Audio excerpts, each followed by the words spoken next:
It's winter time and time for more soup, right? More cold weather food. Today, we got for you, Beef pho. also known as pho ba. We got this recipe originally from our sister in law in Arizona. Shout out to her. And we just loved it, delicious, and we made some modifications. Enjoy. You like it? I love it. She loves it.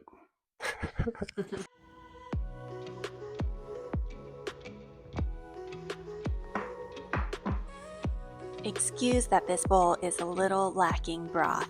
Typically, we'd add a lot more. Start off by air frying 1 onion and 8 shallots, aka shallots, until they are golden brown charred.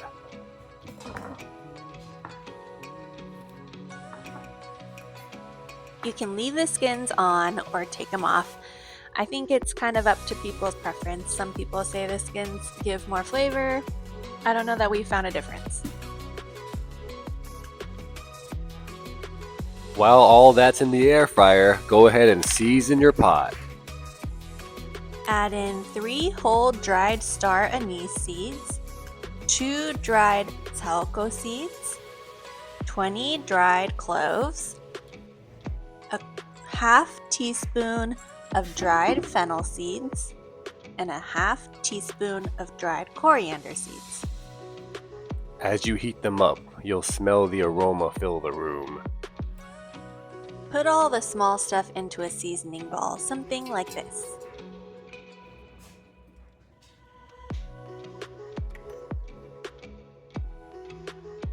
Here come the air fried onions and shallots.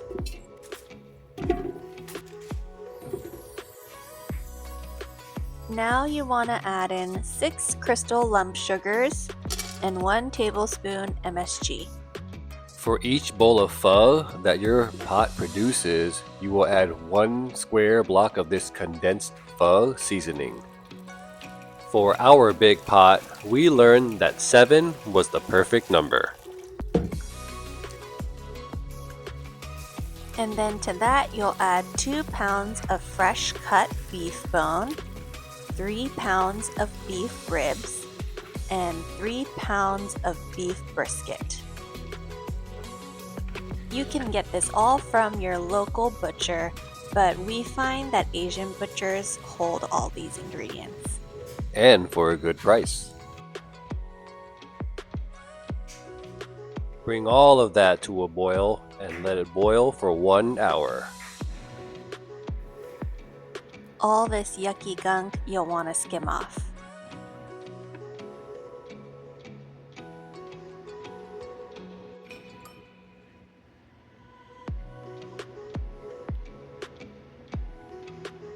I got this handy tool from Tokyo Central. I usually use it for shabu, but also works for this.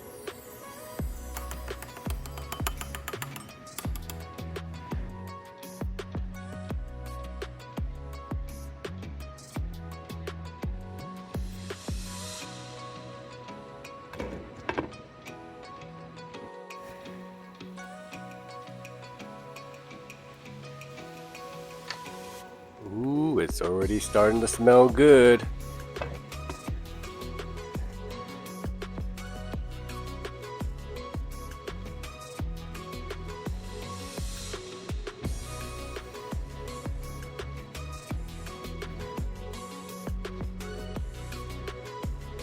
After an hour of boiling, remove the seasoning ball. Then you're gonna boil it for another hour.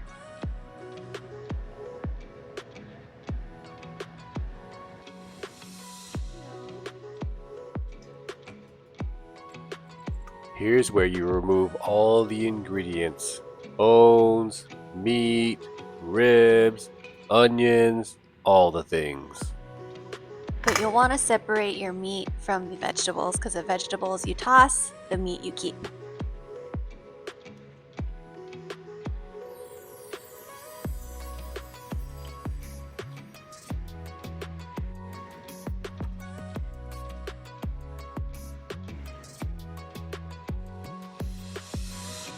We do like to take our tongs to squeeze the onions to get all of the juices out.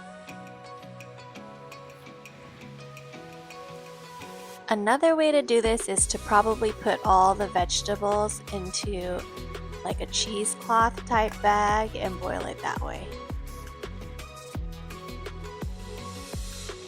Once everything's cool, here's your chance to start cutting the meat. Right here, I'm trying to trim the fat off a bit. We try to reduce the amount of saturated fats and trans fatty acids that we intake. Slice the brisket however you like. Try to get it as thin as possible if that's your choice.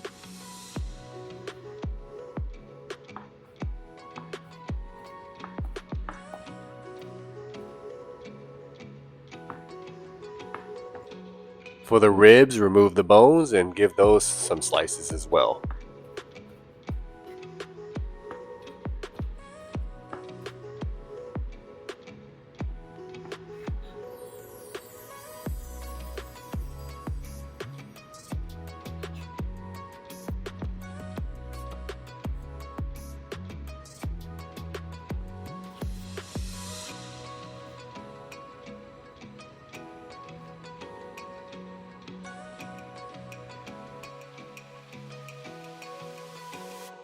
Watching this is getting me hungry again for some pho. Now we make a big pot of broth for the two of us and we can't eat it that quickly, so we put all the meat into a freezer bag and store that in the freezer. And then we do our broth separately in the fridge. If you wait a few hours, you'll notice that the fat starts to coagulate and make a layer. We typically wait overnight and in the morning grab it when it's more solidified. Clearly, we were impatient here.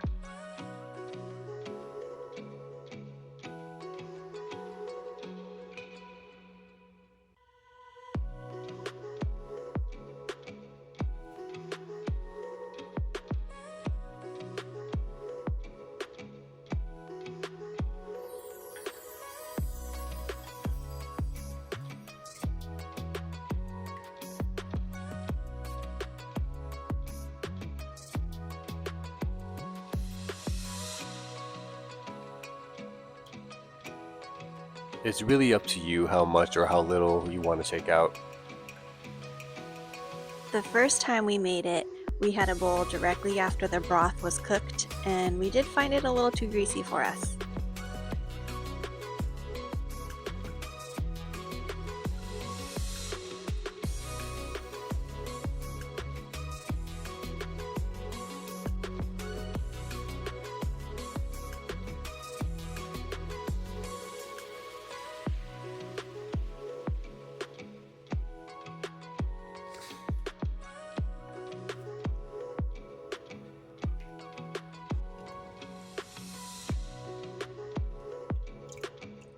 When you're hungry and ready, go ahead and scoop yourself some broth into a little pot and warm it up.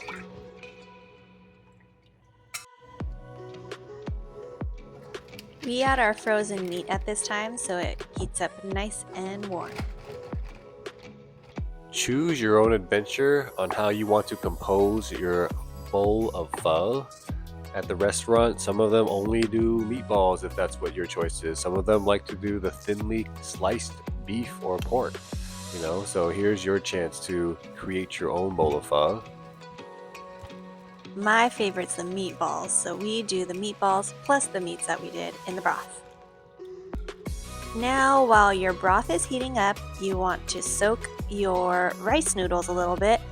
Put about a bowl full. You want to rinse it a couple times, and then we've actually found that you should probably soak them for about 5 to 10 minutes. Otherwise, we found that it really clouds our broth. When your broth is almost ready, go ahead and add some green onions, and if you're Yumi, you add your sliced onions as well.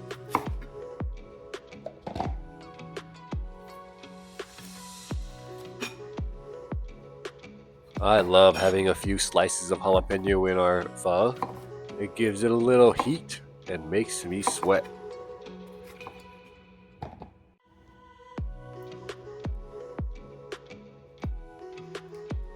Typical herbs you add in are going to be cilantro and basil. Some people like mint. We also throw in some bean sprouts.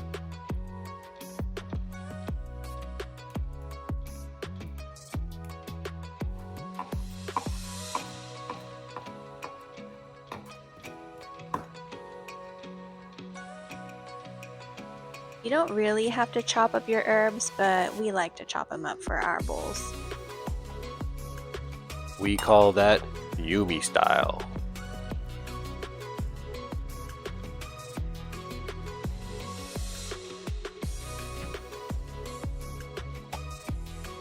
So after you soak your rice noodles, drain the water, and you're going to want to microwave it for about a minute or two, depending on how soft you like your noodles. We typically go 90 seconds.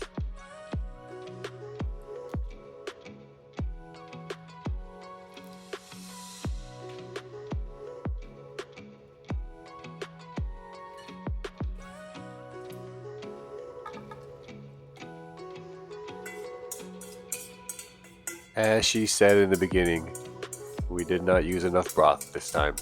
I think this was the end of our broth, so we were just a little low on broth. Don't forget to add a little citrusy lime to the top.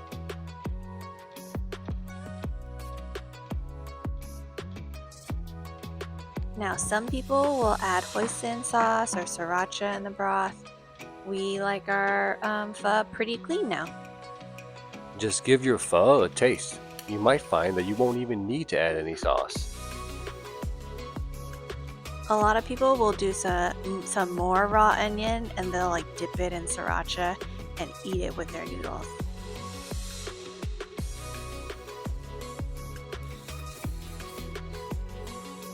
Let us know in the comments how you like to eat your pho. And if you like our recipes, like and subscribe.